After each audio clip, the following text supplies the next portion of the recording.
Good afternoon, fellow country, men and women, gentlemen of the media. Welcome to this press conference. Kindly permit me to make some few remarks on the recent ruling of the Supreme Court, the highest court in Nigeria. About a fortnight ago, I was traveling abroad on a past-scheduled engagement when I received a notice of the Supreme Court that they were delivering judgment on the 26th of October 2003 on our challenge of the ruling of the Presidential Election Petition Court. That judgment had since been delivered as scheduled. The leadership of Labour Party has already pronounced its position on the judgment. As someone who has previously benefited from the rulings of the Supreme Court on electoral matters, I have, after a period of deep and sober reflection, decided to personally and formally react to the recent judgments as most Nigerians have. Because we are confronted with very weighty issues of national interest, I will speak forthrightly. As a young student at CKC Onitsha, we were taught values and admonished to always choose harder rights instead of easier wrong. Certain legal issues aside, the Supreme Court exhibited a disturbing aversion to public opinion, just as they abandoned its responsibility as court of law and policy. It is therefore with great dismay that I observe that the court's decision contradicts the overwhelming evidence of election rigging, false claim of technical glitch, substantial non-compliance to the rules set by INEC itself, as well as matters of perjury, identity theft, and forgery that has been brought to light in course of this election matter. These are hefty allegations that should not have been treated with levity. More apparently, the Supreme Court's judgment willfully condoned breaches of the Constitution relative to established qualifications and parameters for candidates in presidential elections. With this counter-effective judgment, the Supreme Court has transferred a heavy moral burden from the courtroom to our national conscience.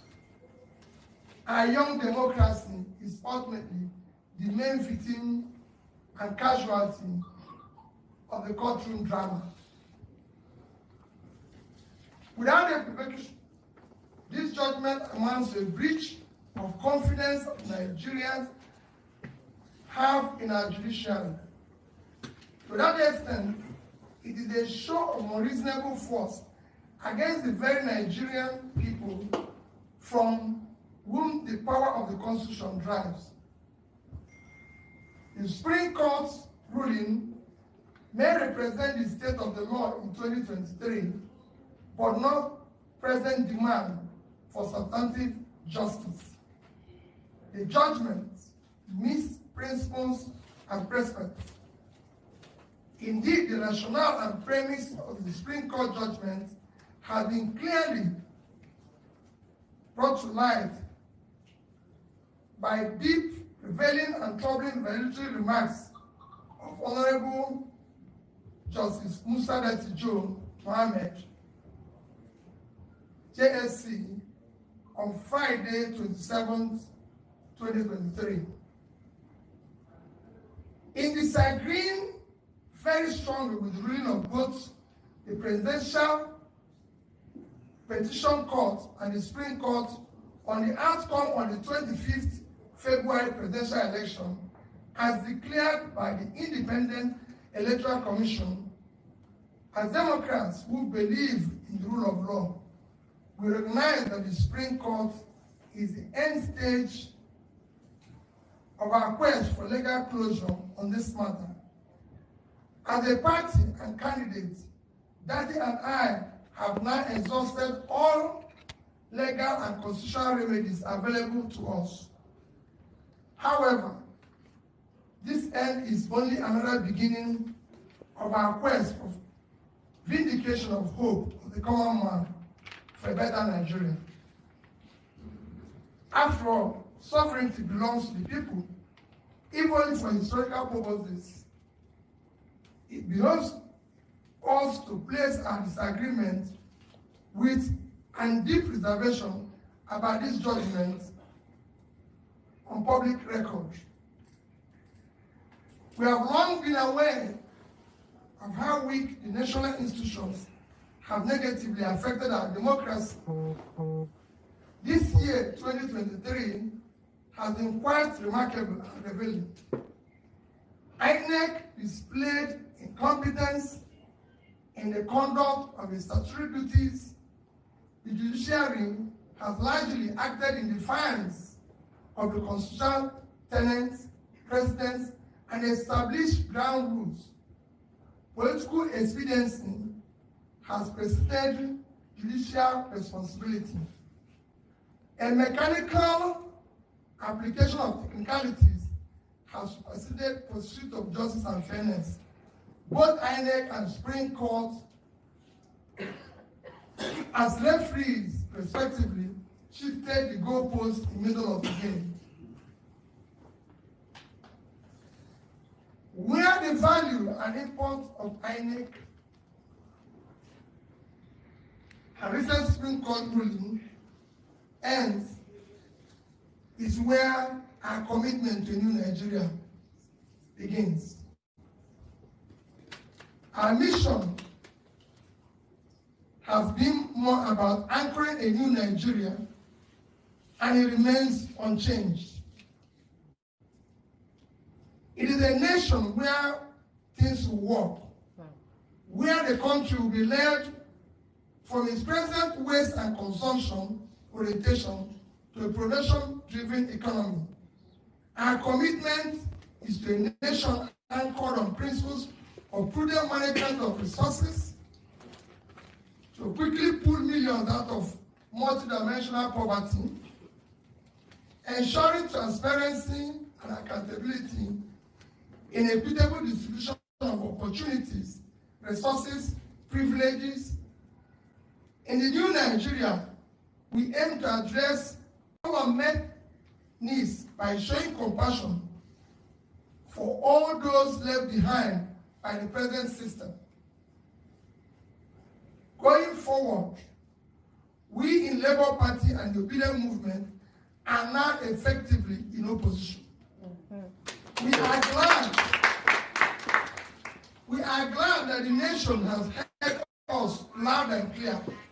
We shall not expand the confines of our message of hope to the rest of the country. We will meet the people in their places where they feel pain and answer the needs for hope. At marketplaces, motor parks, town halls, boardrooms, university and college campuses, we will carry and deliver the message of a new Nigeria. As stakeholders and elected Labour Party officials, we will remain loyal to our manifesto. We will continue to canvass good governance and focus on issues that promote national interest and unity and cohesion. We will continue to give primacy to our constitution, rule of law, and the protection of other liberties. We will offer checks and balances and will robustly in forthcoming elections to elect those who share our vision of a new Nigeria. Given the present national circumstance, there's compelling need for a strong political opposition. We shall therefore remain in opposition, especially because of the policies and governance modalities that we in Labour Party campaign for, especially the issue of reducing cost of governance, moving the country from waste and consumption to production, reducing inflation, ending insecurity, promoting the rule of law, guaranteeing the responsibility to protect and stabilize our national currency, are clearly not the priorities of the present administration, nor is it interested in achieving sustainable development goals. It has one thing that gladdened my heart in course of the struggle in the past 18 months. It is the passionate desire of our people, especially young Nigerians from across ethnic and minds, to construct a new and restructured Nigeria that will work for all Nigerians. The goal remains the light and abiding inspiration. Finally, I thank all Nigerians who believed in what is now only a revolution postponed. We deeply appreciate the unalloyed, non-partisan moral support millions of youths and ordinary Nigerians across ethnic, religious, geopolitical divides have continued to give Dati and I. We extend our heartfelt gratitude to Nigerians who have supported this mission from the onset. We salute the leadership and members of the Labour Party, the Obedient Movement, the Obedient Presidential Campaign, Nigerians in diaspora, support groups, and all people of goodwill who work diligently and hoped for realization of the beginning of new Nigeria in this election cycle. Nigerians who supported our cause have done so out of patriotism and their sincere conviction that our nation requires and deserves dedicated and visionary leadership who will lead Nigeria toward a brighter future. The energy and dedication of Nigerian youth and obedient movement have been simply amazing. I appreciate and salute them. I want to assure them that this is not the end of our journey, but in fact, the beginning. Nigerians heard you, the world have taken note, and will not forget easily. We shall endure, persist, until we reach our destination, because new Nigeria is our destination. A destination is not an event. We thank, in a special way, our legal team. We also thank other statesmen whose wise counsel were immeasurable. To them, we wish to state unequivocally that this judicial outcome, an obvious misinterpretation of substantial justice, has by no means foreclosed realization of a new Nigeria that is possible. On personal note, I take pride and express gratitude to those who share our vision, who have exhibited rare courage to challenge the nefarious system, the genuineness of individuals, identities, and their defining and qualifying particulars up to the highest extent allowed by law. Nigeria holds out hope of infinite possibilities leading to undesirable greatness. I remain consistent in my belief of a possibility of a new Nigeria built on character, competence, capacity, compassion, integrity, respect for the rule of law based on justice and fairness.